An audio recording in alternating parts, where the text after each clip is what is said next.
Dito na tayo sa Kyoto. Grabe, para tayong nasa SM North. Nasa Nishiki Market tayo. Maraming club. Oh my God, shop. Ano ba yan? Sabi, kain lang eh. Ay, bili. Got the goods.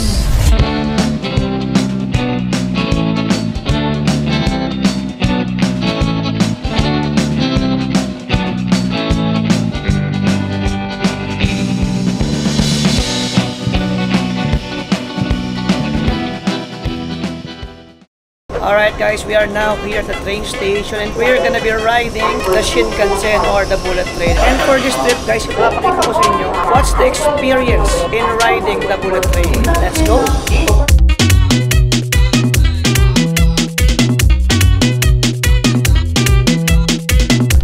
Medyo mahirap lang pala guys kapag marami kayong laging luggage eh. Kapag ganito kalalaking luggage, hindi mo talaga siya malagay doon sa cabin. Wait first. Oh!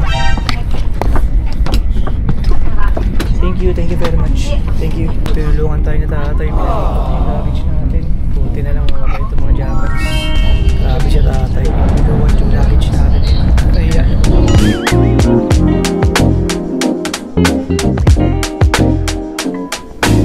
Alright guys, nandito na tayo sa Kyoto. Okay guys, dito sa Kyoto, we're gonna be staying at Kawaramachi. Sa Kawaramachi guys, yun yung malapit sa Nishiki Market. So from here guys, magta-taxi na lang siguro kami kasi kung magte-train pa tayo, dalawang train pa sasakyan natin. So medyo mahirap. Nakita nyo na yung laki ng mga luggage natin, no? Kung magpupunta kayo ng Kyoto guys, I would highly recommend dito lang kayo sa Kyoto Station magstay. Kasi unang-una, ito yung sentro, lahat ng masarap na kainan nandirito na, lahat ng mga pwedeng bilhan nandirito na rin. Yung mga hotels dito mas mura compare naman sa Osaka and Tokyo. At the same time guys, magaganda yung hotel at malalaki nyo. Sa Kawaramachi naman guys, syempre may advantage din naman kahit paano. Actually marami na rin mall doon. At the same time, malapit na yun sa mga tourist spots tulad ng Gion, yung may pagoda. Tapos meron na rin temple na malapit doon. Tapos yung bridge na maganda, pinupuntahan namin lagi sa Kyoto. Ando doon na rin. So basically, mas malapit-lapit siya doon sa mga spots na pupuntahan natin kung nasaan yung mga gandang sakura. Tara na! Grabe, para tayong nasa SM North sa haba ng pila.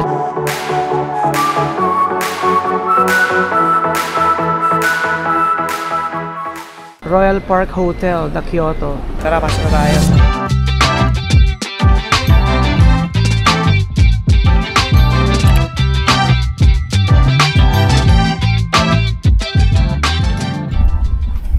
Wow! Big room tour na tayo guys. So over here I think is the CR. Ito yung bathroom natin. Very Japan standard, no? O kahit papaano meron tayong bathtub. So meron tayo ditong very huge standing mirror. Dito sa likod naman natin, dito nyo pwedeng sampay yung towels nyo, yung pants nyo, yung jacket nyo. May kasama rin siyang slippers. So we have 2 twin size bed. Over here is our TV, the usual. Mini table, pwede tayong kumain. Of course, mini sofa. Yung mga baso natin for the coffee, for the water. May thermos tayo dyan, may free coffee and tea. We have a working table, so pwede kayo magtrabaho. Tingnan natin syempre, baka may view tayo. Oh, nice. Meron tayong view. Ayun, doon tayo galing kanina. So yeah, this is our room. Well actually guys, one thing I really noticed talaga, no? Actually expected ko naman na to, kapag sa Kyoto talaga kayo nag-check-in. Yung mga hotels dito, malaki talaga yung cut. Tignan nyo naman, no? Dalawang twin size bed yan, no? Kapag sa Tokyo and Osaka kayo nag-check-in, for sure yung mga lagi nasa Japan dyan, alam nyo na maliit lang talaga yung mga cuts ng mga hotel sa Tokyo and Osaka. So dito talaga sa Kyoto, also in Nagoya, malaki talaga yung mga cuts ng hotel. Actually guys, isa pang advantage, kapag dito kayo sa Shijo Kawaramachi nag-stay, maraming malapit na mga tourist spots na rito. Tulad ng walking distance lang yung Honoji Temple, Nishiki Market, yun, no? Minamisa Theater, yung Yesaka Shrine, Heian Jingu Shrine, yung Kitsumidera, yung Gion, walking distance lang dito. Yeah. Pag gumising ka na maaga dito, ang dami mo na agad mapupuntahan na mga best spots kung saan makakakita tayo ng mga sakura. Ayan. Sobrang worth it guys. So yun lang guys, tara samahan nyo kami. Baba na tayo. Mag-ikot-ikot na tayo dito sa area. Tara, let's!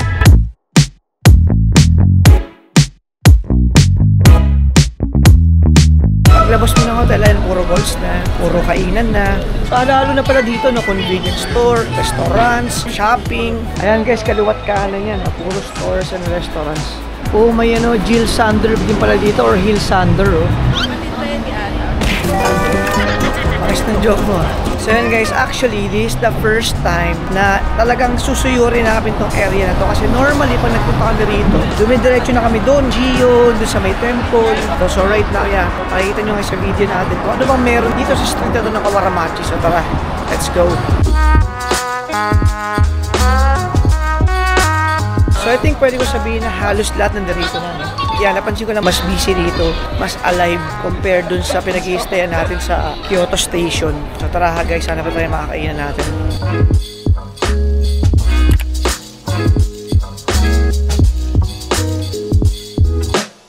Ang ganda ng sneaker store, oh. Billy's. Billy Crawford pala to eh.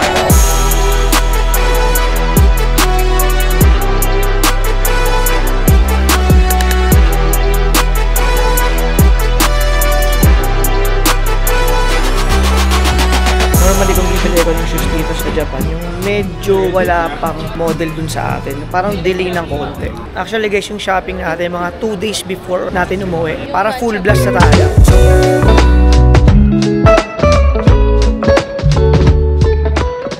Check nyo guys yung vibe nitong nilalakaran natin. Parang tayo nasa Oso. Parang ano, low-key, Shinseibashi. Kasi pare-parehas yung structure nila, lagi may ganyang ceiling.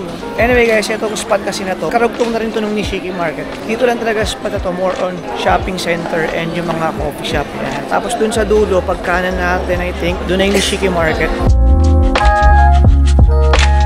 So yan guys, yung isang spot dito. Sa harap lang ng Nishiki Market. Daming tao. Anyway guys, kung napanood nyo yung last Nishiki Market vlog ko, pumunta na tayo dyan. So yan, ngayon di naman natin pupuntahan yan kasi medyo maraming tao. So tara guys, lakad tayo dito sa Nishiki Market. Tignan natin, hopefully meron pang open na mga store. Kasi yung guys, masarap ang pika-pika rito. Believe me. Ito guys, so interesting yung store, oh. Urban Research. Plainty lang. Mga blankets lang. Magkano to? 8,000 isang lapad, so mga around 3,000 per t-shirt.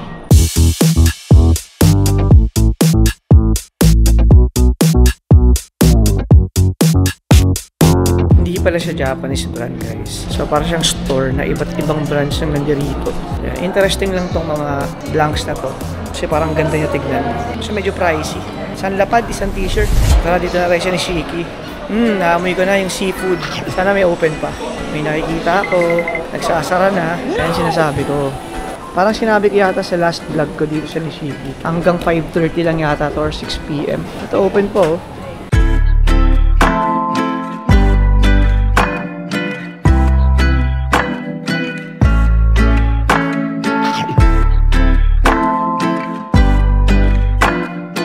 Dito mo na rin kakainan yun guys. Standing position tayo ngayon dito. Sarap yan. Alright guys, let's eat.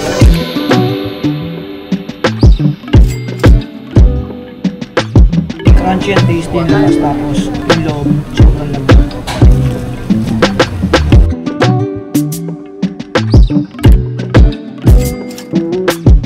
For me, masulit yung crab kasi tinan mo ito, makapal yung bread na masyado. Panalo yung crab, naka-morning nito. Also parang kaya, for experience. Pero kung pipili kayo ng isa lang, crab kayo.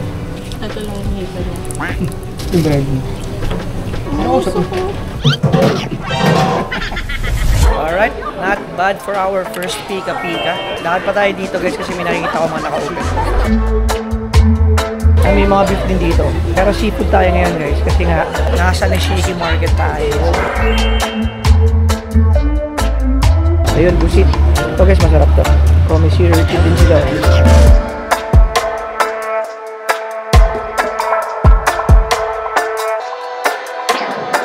Alright, try muna natin to guys, itong baby octopus. Actually, meron pang isang variety nitong baby octopus na to. Meron yata siyang egg sa loob. Yung isa. Basta meron siyang laman. Yata, oo. Tentacles, so. Baby. Lagyan natin hot sauce.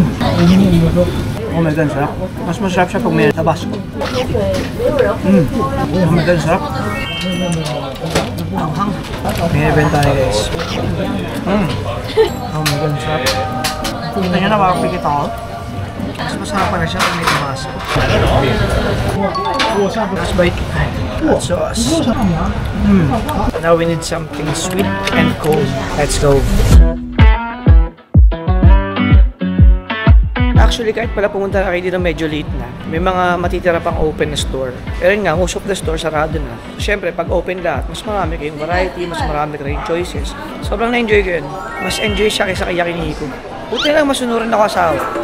Pinod ko yung gusto niya. Kaya kayo guys, huwag niyo kukontrahin yung mga asawa. Kaya lagi nakakaalam ng tao.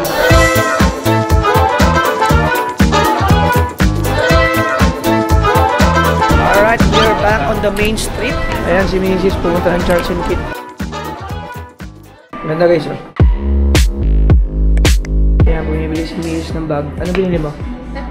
Okay na yan? What? Gusto pa rin yung ano nga lang. Okay.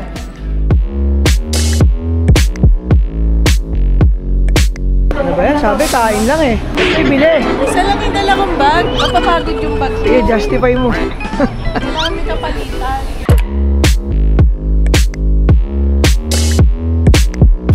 Alright, nakakuha tayo. Dami natin nakuha. Oh. Maganda yung mga nakuha natin. Kala mo, ikaw lang ha. Hey, got it. Hey. Pabili pa oh. Got the goods.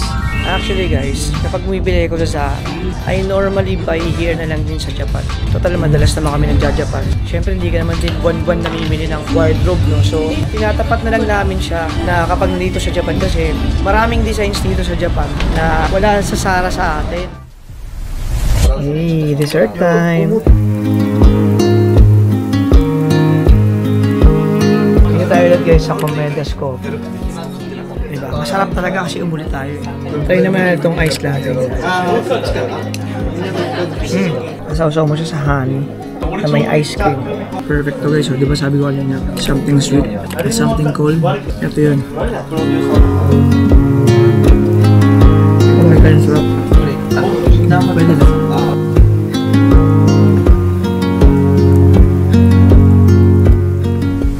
Hey guys, we're back in the room. Today's really a fun day. Even though spontaneous lang tong araw natin, no, grabe, ang dami nating nagawa. Naigot natin kahit papaano yung Nagoya Station, nakapag-coffee shop hopping tayo, and we rode the Shinkansen. Also, nakapag-food trip din tayo ng Nishiki Market. Naturo ko pa kayo kahit papaano sa Kawaramachi, tapos nakapag-shopping pa tayo. Kaya naman, ang sakit ng paa ko. Grabe guys, kapagod ako. Anyway, right now is 10:30 PM. Kaya naman guys, we need to rest na. And maraming salamat guys sa pagsama sa amin ngayong araw sa panonood. And kung nag-enjoy kayo and you want more of my travel vlogs, like this video, subscribe, and i-click mo yung notification bell para maging updated ka sa lahat ng mga updated travel contents natin. Again guys, maraming salamat sa panonood. I will see you guys again on our next Japan adventure. Good night!